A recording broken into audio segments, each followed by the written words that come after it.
मुंबई गोवा महामार्गाच्या चौपदरीकरणाचे काम गेल्या 17 वर्षांपासून रखडलेलं आहे।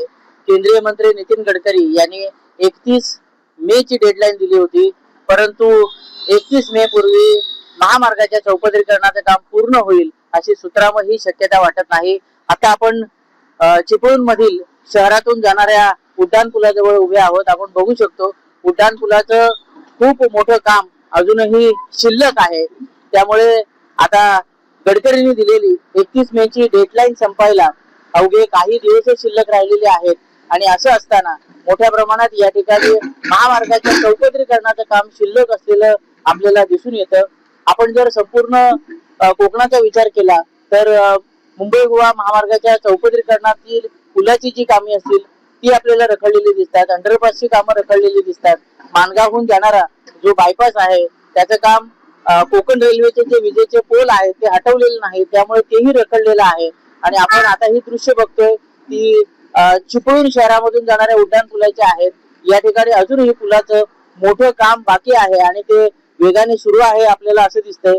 एकंदरीत आपण जर बघितलं तर मुंबई गोवा महामार्गाचं मोठ्या प्रमाणात चौपदरीकरणाचं काम अजूनही शिल्लक आहे।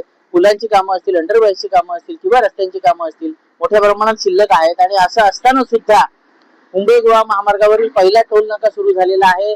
पेण तालुक्यातील खारपले येथील टोल नाका कालपासून सुरू झालेला आहे आणि कोकणवासियांमध्ये यामध्ये संतापाची भावना आहे। आपल्यासोबत आता अन्याय निवारण समितीचे आणि माजी सभापती शौकतभाई मुकादम आपल्या सोबत आहेत। आपण त्यांच्याशी संवाद साधणार आहोत।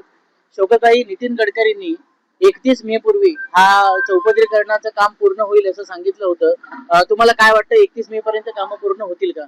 मुळात कधी मुंबई गोवा हायवेचे काम हे 17 वर्ष चालू आहे। वरिष्ठ अधिकारी जे आहेत ते गडकरी साहेबांना खोटी माहिती देतात।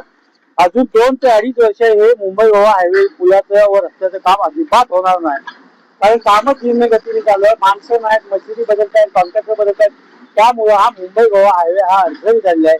तेव्हा गडकरी साहेबांनी याच्याकडे स्वतःहून तातडीने लक्ष दिलं पाहिजे अशी आमची मागणी आहे। शौकतभाई, पेण मध्ये पहिला टोल नाका सुरू झालाय, महामार्गावर टोल वसुली सुरू झाली, काय सांगाल? कसली टोल वसुली करतात? या 17 वर्षामध्ये अनेक अपघात झाले, अनेक माणसं मिळली, काम पुरं होतं होई नाही।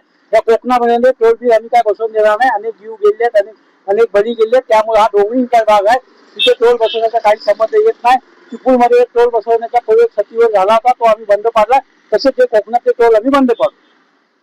आपल्यासोबत सामाजिक कार्यकर्ते शौकतभाई मुकादम होते आणि त्यांनी सांगितलं की महामार्गाचं चौपदरीकरणाचं काम आधी पूर्ण होऊ द्या आणि मग टोल वसुली करा।